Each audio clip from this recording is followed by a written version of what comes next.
రైతుల సమస్యల దగ్గర నుంచి మొదలు పెడదాం. నిజంగా ఈరోజు రాష్ట్రంలో వ్యవసాయం ఎలా ఉంది, రైతుల పరిస్థితి ఎలా ఉంది అన్నది నిజంగా చూస్తే రాష్ట్రంలో పాలన సేవ్ ఆంధ్రప్రదేశ్, సేవ్ ఆంధ్ర అన్న పరిస్థితి మాదిరిగానే ఆంధ్ర రాష్ట్రంలో పాలన సాగుతూ ఉంది. అందరూ కూడా దేశం మొత్తం కూడా హలో ఇండియాస్, మా రాష్ట్రం వైపు ఒకసారి చూడండి అని చెప్పి నిజంగానే ప్రతి ఒక్కరం అనాల్సిన పరిస్థితిలోనే ఈ రాష్ట్రంలో ఈరోజు పాలన సాగుతూ ఉంది. మరి ముఖ్యంగా అడుగులు ముందుకు వేస్తే వ్యవసాయం అన్నది 62% జనాభా దాని మీద ఆధారపడి ఉన్న సెక్టర్. ఈ వ్యవసాయం అన్నది ఏ రాష్ట్ర ప్రభుత్వమైనా కూడా రైతులను సంతోషంగా పెట్టి, వ్యవసాయం అన్నది ఒక పండుగగా చేస్తేనే, రైతు సంతోషంగా ఉంటేనే రాష్ట్రం సంతోషంగా ఉంటుంది. రైతు కూలీ సంతోషంగా లేకపోతే రాష్ట్రం ఎప్పుడూ కూడా ఎదగదు, వెనకడుగు వేయాల్సింది.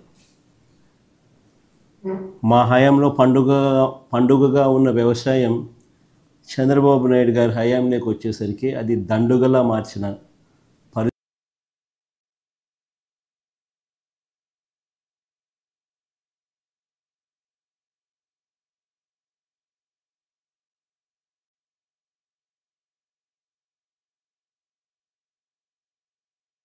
62% జనాభా దాని మీద ఆధారపడి ఉన్న సెక్టర్. ఈ వ్యవసాయం అన్నది ఏ రాష్ట్ర ప్రభుత్వమైనా కూడా రైతులను సంతోషంగా పెట్టి, వ్యవసాయం అన్నది ఒక పండుగగా చేస్తేనే, రైతు సంతోషంగా ఉంటేనే రాష్ట్రం సంతోషంగా ఉంటుంది. రైతు కూలీ సంతోషంగా లేకపోతే రాష్ట్రం ఎప్పుడూ కూడా ఎదగదు, వెనకడుగు వేయాల్సింది. మా హయాంలో పండుగగా ఉన్న వ్యవసాయం చంద్రబాబు నాయుడు గారి హయాంలోకి వచ్చేసరికి అది దండుగలా మార్చిన పరిస్థితుల మధ్య ఈరోజు రాష్ట్రంలో వ్యవసాయం కొనసాగుతూ ఉంది.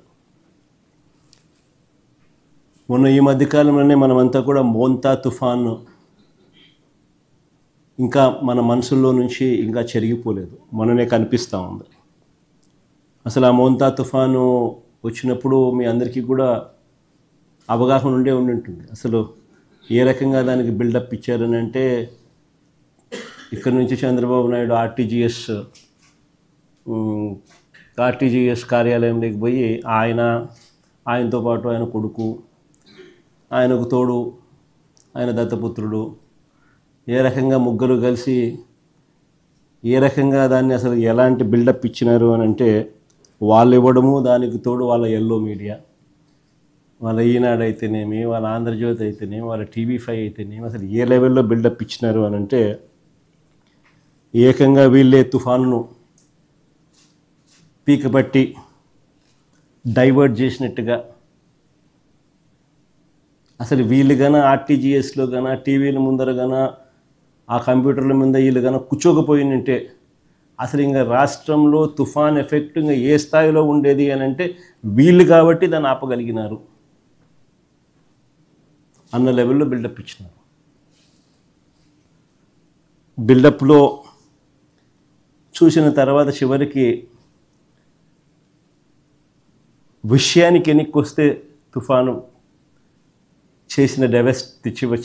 చేసిన బీభత్సం, ఆ డెవస్టేషన్ తర్వాత ప్రభుత్వం స్పందించిన తీరు, ఫైనల్ పరిస్థితులు ఏమిటి అని చెప్పి చూస్తే, తుఫాను కారణంగా నష్టపోయిన ఏ రైతుకు కనీసం ఒక పైసా సహాయం అందలేదు. ఆశ్చర్యం ఏమిటి అని అంటే, దాదాపుగా 15 లక్షల ఎకరాలను తగ్గించేసి 4-5 లక్షలు కుదించేసినారు. పోనీ కుదించిన దానికన్నా కానీ కనీసం నష్టపరిహారం ఇచ్చారా అని అంటే అది లేదు, ఓ పైసా ఇలా. సరే, ఈ తుఫాను మోంతా తుఫాను గురించి పక్కన పెట్టండి.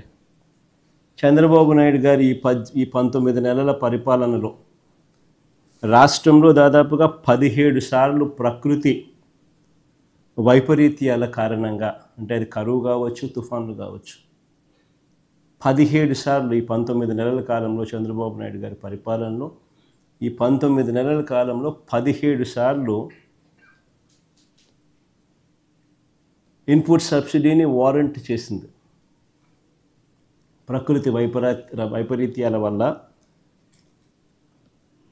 రైతులు కరువు వల్ల అయితేనేమి, తుఫాను వల్ల అయితేనేమి, తుఫాన్లు అయితేనేమి, కరువులు అయితేనేమి, అకాల వర్షాలు అయితేనేమి, రైతుల జీవితాలు చిన్నాభిన్నమై ఏకంగా 17 సార్లు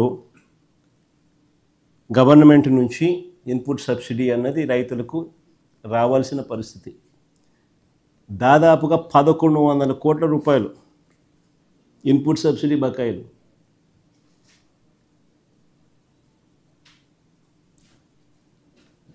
ఇచ్చి పుణ్యం కట్టుకోలేదు పెద్ద మనిషి. కట్టుకోకపోగా పైగా ఈ పెద్ద మనిషి రావడం, వస్తూనే రైతులకు ఇంతకు ముందు వరకు కూడా హక్కుగా ఉచిత పంటల బీమా అన్నది మా ప్రభుత్వ హయాంలో, వైఎస్ఆర్సీపీ ప్రభుత్వ హయాంలో హక్కుగా రైతులకు ఉచిత పంటల బీమా అనేది రైతులకు దక్కుతూ ఉండేది.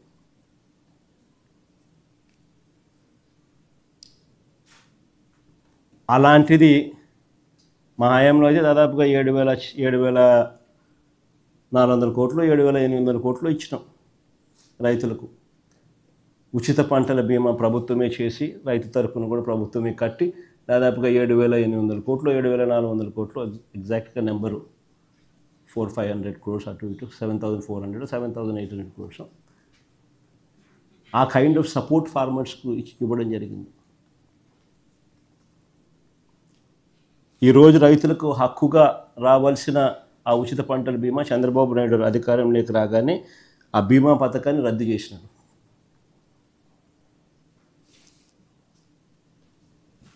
రైతుల పరిస్థితి ఈరోజు ఒకవైపున ఇన్పుట్ సబ్సిడీ రాదు, మరోవైపున రైతులకు హక్కుగా రావాల్సిన ఇన్సూరెన్సు సొమ్ము చంద్రబాబు నాయుడు పుణ్యాన రాకుండా పోయింది. రాష్ట్రంలో దాదాపుగా 84 లక్షల మంది రైతులు దాదాపుగా వ్యవసాయంలో ఉంటే 84 లక్షల దానికి కేవలం 19 లక్షల మంది రైతులు మాత్రమే ఇన్సూరెన్స్ చేసుకున్న పరిస్థితి.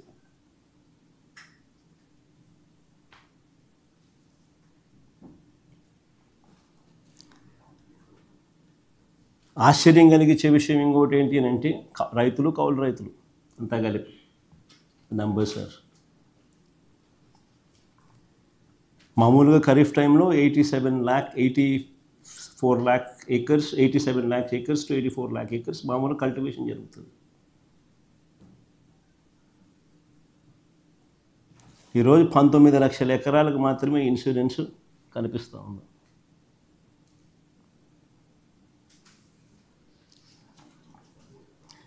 మిగిలిన వారి పరిస్థితి ఏమిటి అని అడుగుతా ఉన్నా.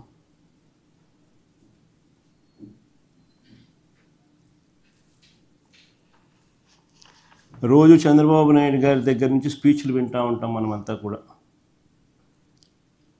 ఆ స్పీచ్ల్లో ఏ పొద్దు కూడా ఊకదంపుడు ఉపన్యాసాలు ఇస్తూ ఉంటాడు చంద్రబాబు నాయుడు. కానీ చంద్రబాబు నాయుడు పెండింగ్లో ఉన్న ఇన్పుట్ సబ్సిడీ బకాయిలు ఎప్పుడు ఇస్తాడని మాత్రం చెప్పడు. తాను ఇన్సూరెన్స్ రద్దు చేయడం వల్ల, తాను ఇన్సూరెన్స్ కట్టకపోవడం వల్ల నష్టపోయిన ఆ రైతులకు ఎప్పుడు ఆ ఇన్సూరెన్స్ నష్టాన్ని పూడుస్తాడో అని మాత్రం చెప్పడు.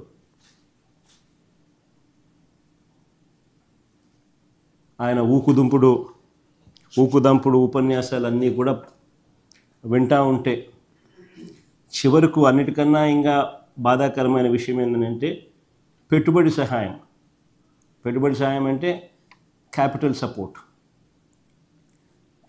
సపోర్ట్ కింద పిఎం కిసాన్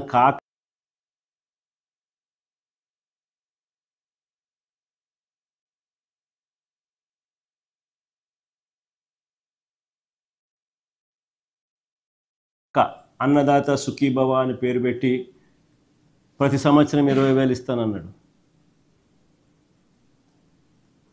ఆయన అధికారంలోకి వచ్చి 2 ఏళ్ళు 40,000 రూపాయలు ఇవ్వాలి, సంవత్సరానికి 20,000 అంటే కేవలం 10,000 ఇచ్చి 30,000 ఎగరగొట్టాడు. సో రైతుల పరిస్థితి ఏమిటి అని అంటే, ఒకవైపున క్యాపిటల్ సపోర్ట్ అంటే పెట్టుబడి సహాయం రైతులకు దక్కకుండా పోయింది. 40,000 రావాల్సిన చోట 10,000 ఇచ్చి చేతులు దులుపుకేసుకున్నాడు, 30,000 మోసం చేసి. మరోవైపున ఇన్పుట్ సబ్సిడీ ఇవ్వడంలా మా ప్రభుత్వ హయాంలో సమయానికే సీజన్ ముగిసేలోగానే వచ్చే ఇన్పుట్ సబ్సిడీ ఈరోజు రాకుండా పోయింది. మా హయాంలో ఉన్న రైతు భరోసా ఈరోజు కనుమరుగైపోయింది. మా హయాంలో ఉన్న ఉచిత పంటల బీమా ఈరోజు రైతులకు ఒక హక్కుగా రావాల్సిన ఇన్సూరెన్స్ రాకుండా పోయింది. ఇవన్నీ ఒక ఎత్తు అయితే, రెండో ఎత్తు అన్నిటికన్నా బాధాకరమైన విషయం ఏమిటంటే, ఈరోజు